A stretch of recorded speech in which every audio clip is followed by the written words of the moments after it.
So welcome everyone to the debut young adult book launch of Barbara Baker's Summer of Lies and Lyndi Allison's The Lines Between Our Stars.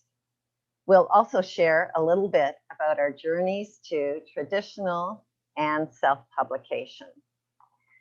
Thank you for joining us, Sylvie. We just hit record and we're glad you could be here. You're welcome to ask questions and we'll address them at the end. At that time, you can unmute yourself to ask your questions, or at any time throughout the launch, you can type your questions in the chat.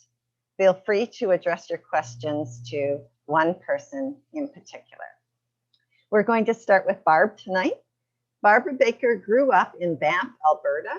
She and her family of outdoor enthusiasts explore the Rockies year-round. Barb documents their adventures in pictures, which she shares on Facebook and Instagram, in articles, and she prints them in books. When she's not tromping through the trails or skiing down the slopes, she's reading stories to her grandkids or teaching them to ski and ride bikes. Many of her short stories are published in magazines and anthologies. Carousel Pictures made a mini-film of her essay, Life Support, which played in the Toronto International Film Festival in 2019. You'll be glad to know you've not read The Last of Jillian, and you can continue to follow her on her adventures in a forthcoming sequel. By way of introduction to her book, we're going to play Barb's book trailer.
Did I do my part right? Did I hit the button at the right time?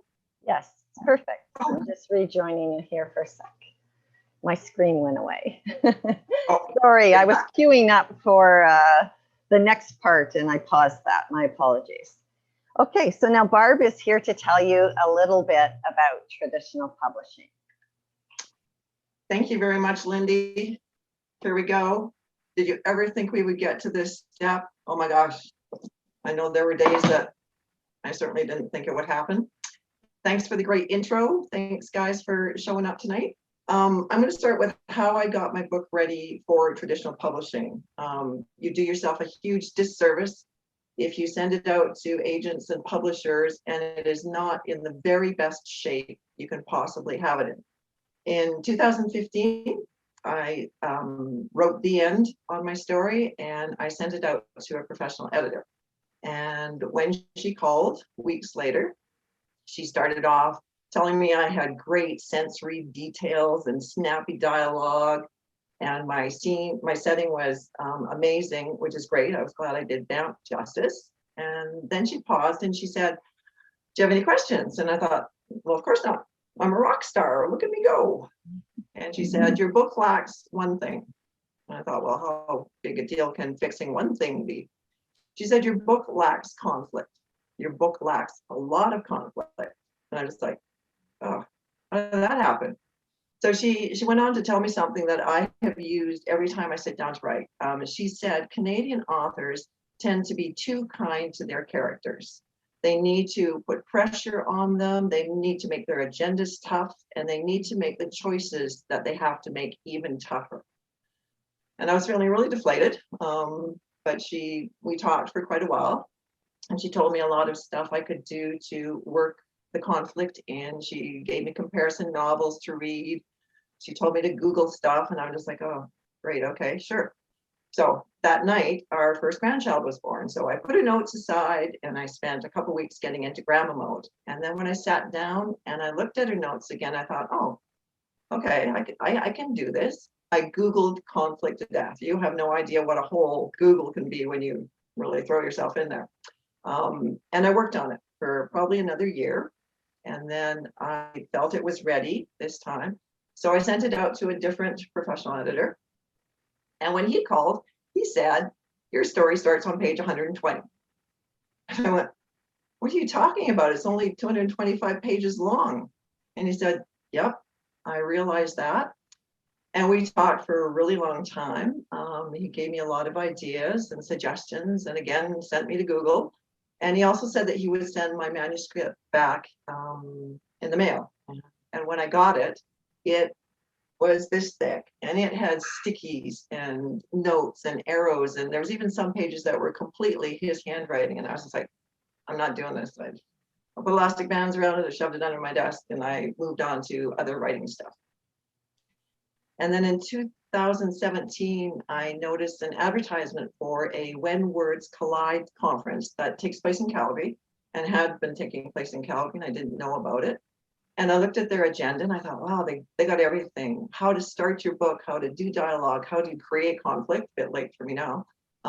Just everything you could possibly imagine taking place in one hotel, 800 people in 3 days. And I thought, well, maybe I should get my novel ready again. They had a lot of, and the reason that really piqued my interest was they had a lot of one-on-ones with agents, with publishers, with editors. There's a lot of opportunity to interact with people that were in the publishing business. And I thought, I want to give it a try.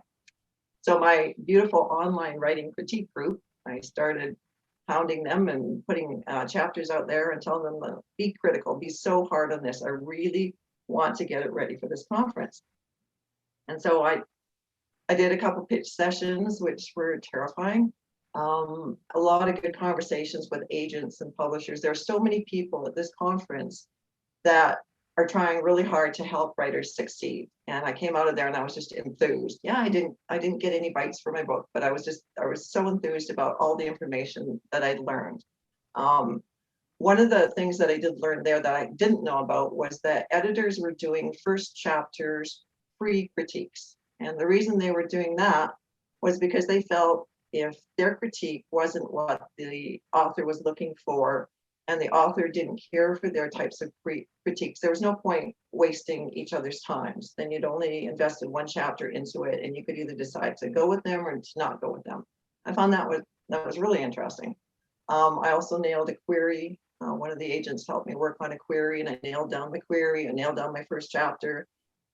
And in 2020, like the rest of the world, the conference went virtual, and I signed up for pitch sessions again. And if you think an elevator pitch in person is terrifying, doing it on the phone is just as terrifying because you're talking to dead air. You have no idea if they're even listening to you or if they're picking their teeth or anything. So I pitched it, and she asked for my first 10 pages. And then after that, she asked for my full manuscript, and I sent it to her. And then lo and behold, a little while later, I had a contract in my inbox, and I was like, look at me, I'm a rock star.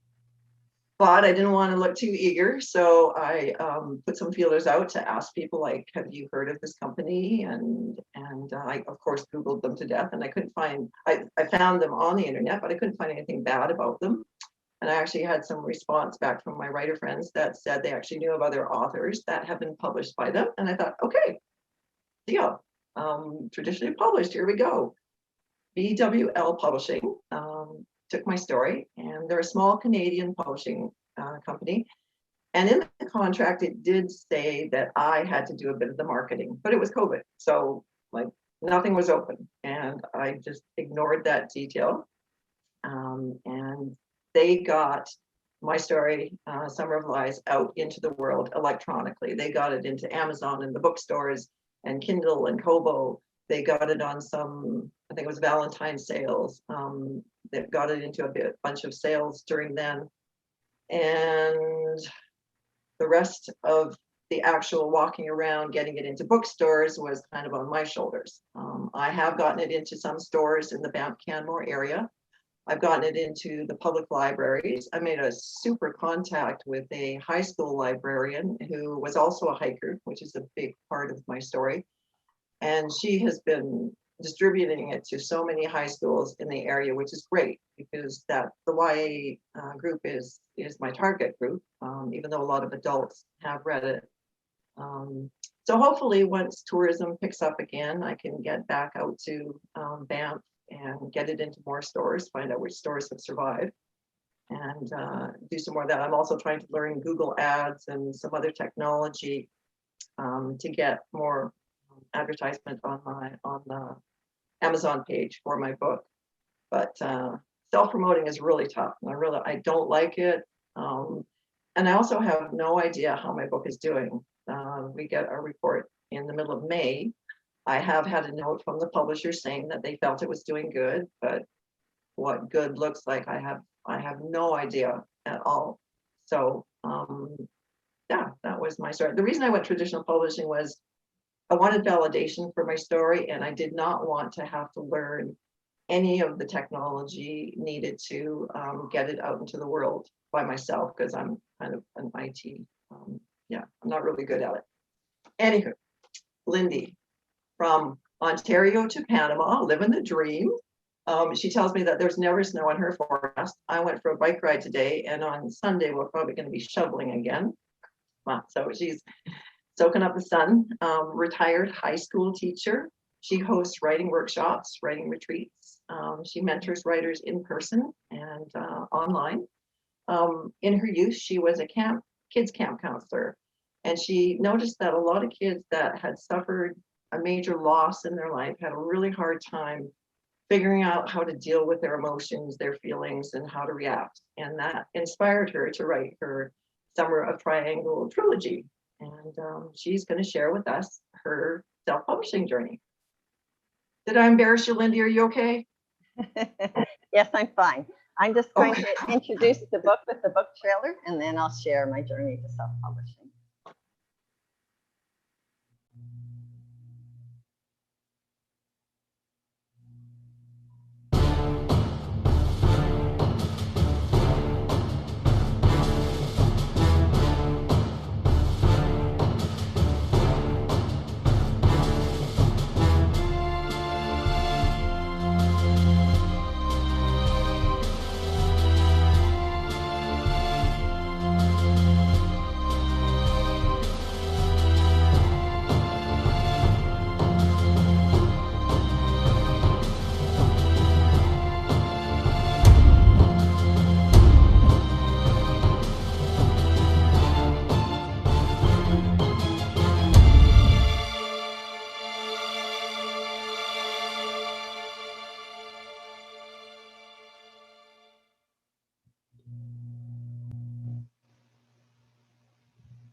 Okay, that's an introduction to the lines between our stars. My book and the other two books in the trilogy were inspired by young people. The ones at camp, as Barb mentioned, but also my grade 9 and 10 students. I had many students who, when asked to read a book, had one criteria, and that was, how many pages does the book have? And they would look to the back, and if it had more than 200 pages, they would not consider that particular book. And so they said that they would like to read books with good stories, but ones that weren't too long. And so that's the goal that I set out with when I was writing, was to write a novella-length work and tell a good story. While I was conducting market research, I discovered that there were a number of agents and publishers who did receive novella trilogies. But when I went to go query them, many of their submissions were closed. I did pitch to the ones that were still open, and then I waited. And in the meantime, I listened to a number of webinars on writing and publishing. One particular one talked about traditional versus self-publishing. And they specified what made a good candidate for someone to self-publish. And as I listened, I discovered that I had many of the attributes that they suggested for a person who would make a good person to self-publish. They said someone who enjoys creative control. For me, that meant the final story, the book formatting, the cover, and the pricing. I like to have some say in my creative work. I know some authors get a choice in their book covers. I also know some who didn't like the cover on their book. And I spent way too long on my book to put out a book where I didn't like the cover. So I wanted creative control of that. They also said someone with business skills who likes creating and implementing a business plan. The idea of starting a publishing company kind of meshed well with what I was already doing, because I was offering writing workshops here in my Bajío and in natural spaces here in Panama, as well as writing retreat. And so I thought it was a good fit with the businesses I was already running. I didn't hear from some of those agents or publishers. They never got back to me. A few agents and publishers sent form letter rejections. Others provided me with feedback, some of it really helpful, some of it contradictory, and some of it that I ended up using. The main thing I realized is I still needed to do another edit.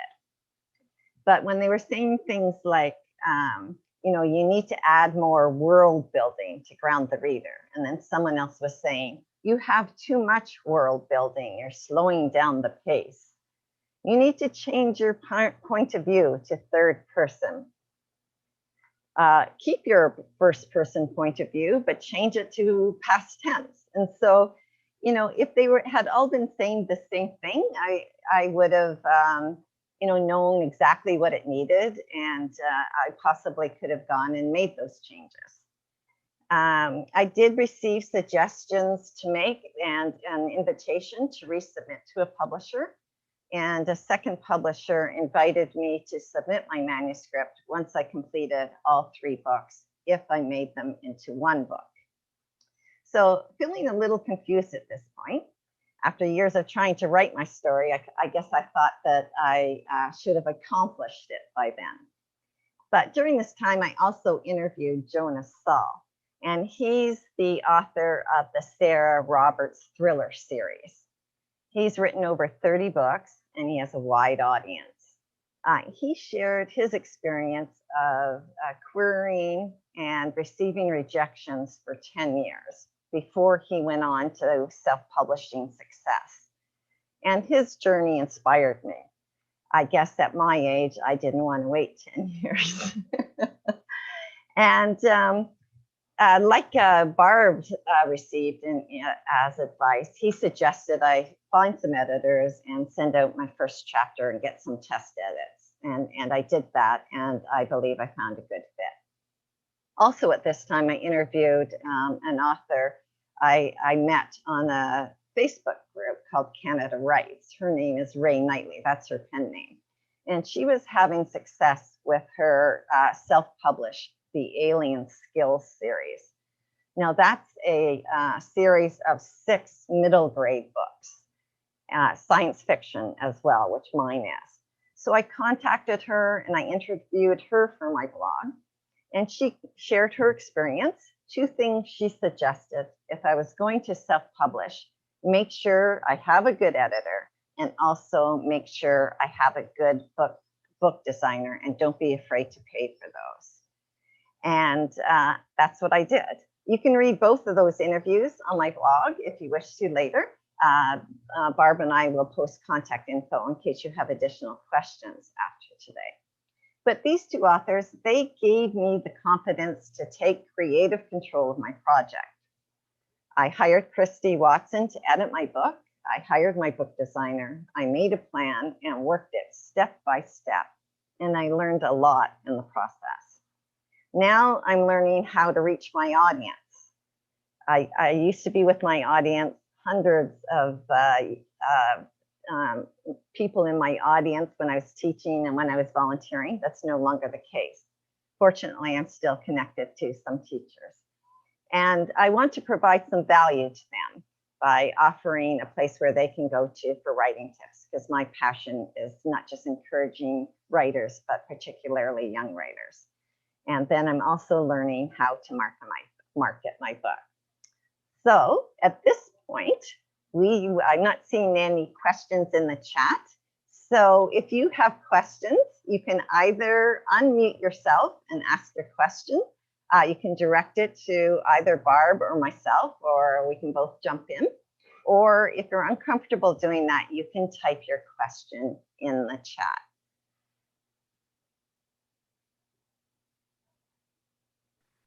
How tough was it to get your Amazon set up for self-publishing? Yeah. Actually, is it complicated? It's not complicated. I mean, it's step by step. I did find it a little bit glitchy, and there were a couple of places where I needed to ask some questions. But it's basically set up in 3 segments. One of the other creative elements I like about self-publishing is you get to choose what category your book goes into. And so on Amazon, they give you 2 when you actually publish your book. But here's a little hidden secret. You can email them after, and you can ask for up to 10 categories.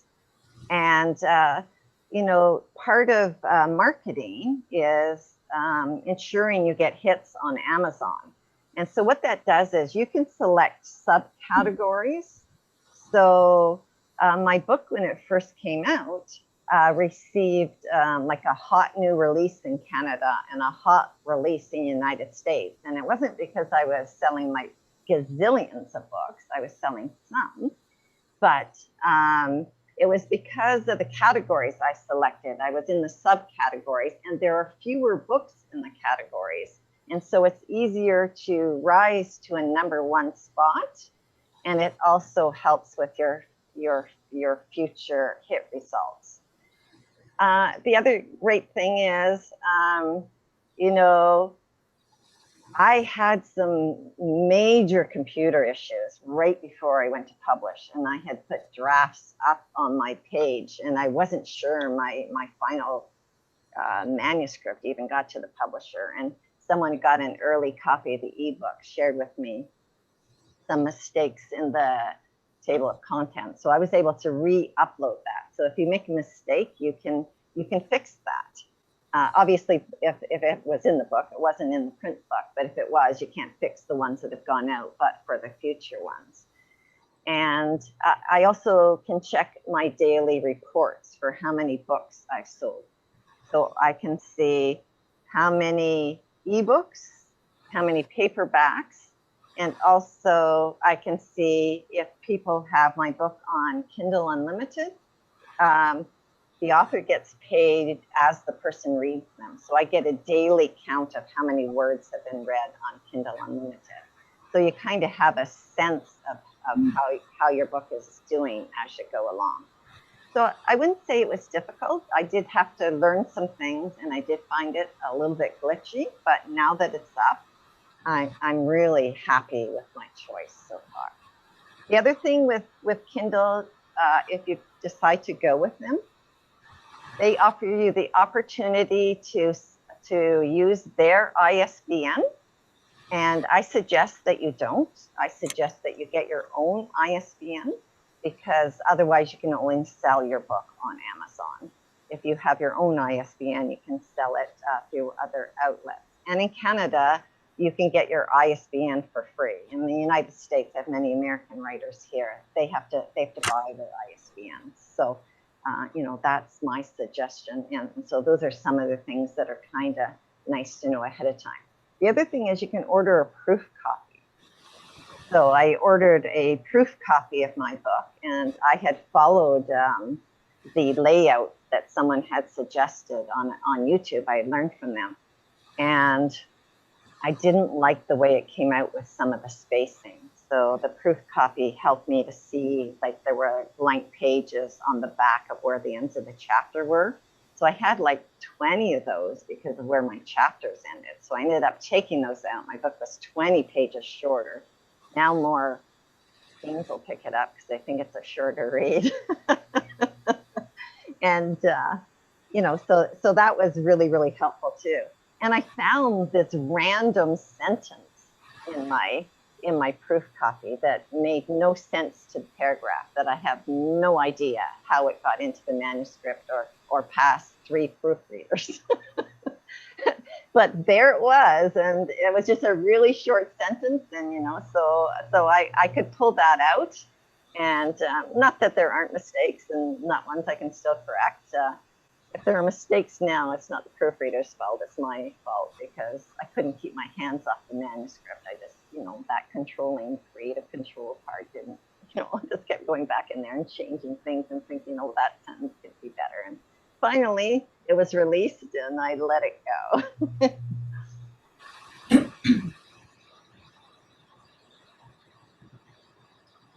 I wondered, Barb, you talked about libraries, and is there a central place, let's say in Calgary or in Banff or somewhere in Ontario, that you can submit to a central location, submit your title for somebody to read? Oh, I guess maybe Andrea would know that. And then it would go on the library list. Do you know, I know that locally, libraries will request your book, but usually they want you to donate it. So I have 5 libraries, books. pardon me? I have 5 books out. One started off in the Canmore Library, and I can't remember what Andrea told me the name of it is, but all the libraries in Alberta can use that book, and they distribute it. And then the Calgary Library itself picked up 5 more books. So every now and then I go and check to see, or somebody will send me an email saying, geez, I'm on the waiting list for your book. So they do share them. Oh, That's terrific.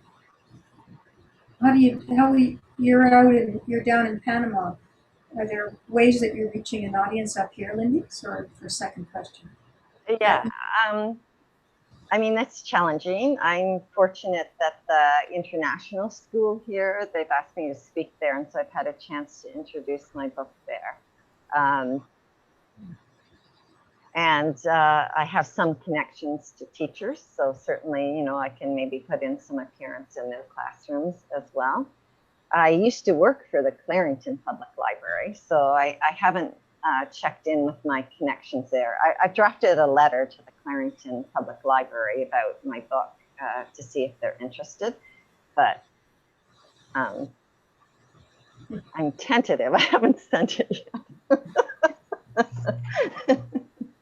So yeah, I have to explore how to get it into Ontario schools. I know it's challenging right now because I know the teacher librarian at the school I taught in, Sinclair, and he's getting the book at Sinclair, but there are only 2 high school libraries open right now.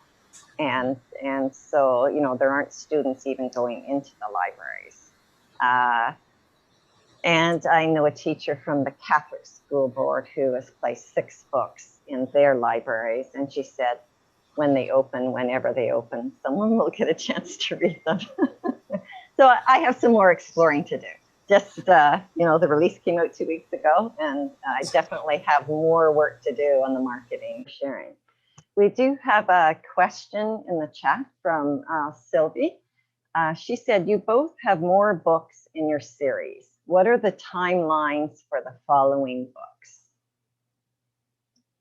Barb, do you want to start with that one?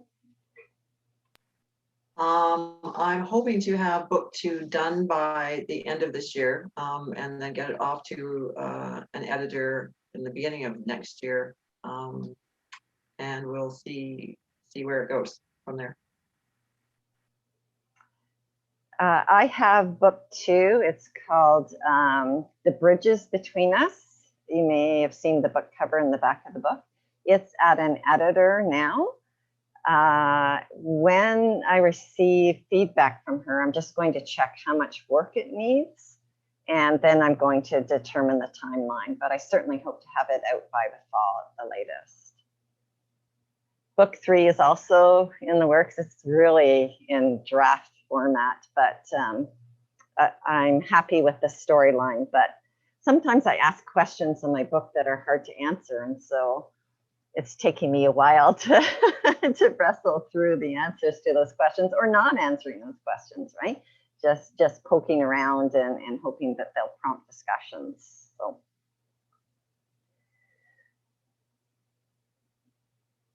Okay, so unless Linda, I'm going to put a plug in for, I know, I think Andrea and Lisa joined the When Words Collide virtual conference last year. If you got time, it's August 13th to August 15th this year. It's free, but you do have to pre-register for it. Some of the stuff, well, so many of the sessions. I can't say that I've gone to a session that I wished I hadn't gone to. And there's just so much information. So it's free, 3 days of writer info. Is it virtual this year again? Yes. Yeah. And, just looking at the pictures of those of you who are here, we can acknowledge, great writers. Evelyn has her self-published book out. It's been how many years now, Evelyn, since your book's been out? I would say, well, in 2018, I revised it and I was sort of put it up again. But I really didn't do much marketing. I did a lot of personal marketing with the book and actually sold it at conferences because it has it's based on a social issue. And it was quite successful and went around quite well. But I didn't do any promoting on Amazon where it is now. And I sometimes get, it's a question I'll ask you, sometimes I get ads from them about paying them to do marketing so they can get your book up at the top of the list. And I think you can pay something to them for that to happen. I was just lazy and didn't. So even with regular publishing and with self-publishing, authors sell a lot of their own books. They're expected to. And do you think that's the case, Barbara? Is there an expectation for you? Yeah, definitely. And I did find out because I have a publisher, I can't advertise on Amazon, which is why I'm trying to figure out Google Ads and some other Goodreads kind of advertising. So yeah, the publishing on, everybody said, oh, go Amazon publishing ads because they're the best and you get the most hits with it. But as I have a publisher, I don't get to do that. So I got to figure out other ways. And they do expect me to take it to stores and stuff. Like I said before, I'm not crazy about it, but I get around to doing it.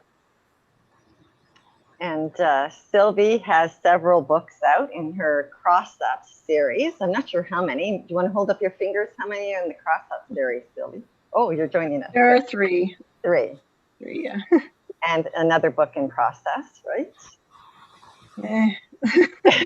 Maybe, sort of. And Andrea and Lisa are on their way with books as well. So, we're in really good company here. Maureen, we want to hear more about your writing. No being on the WCDR board and doing all their work.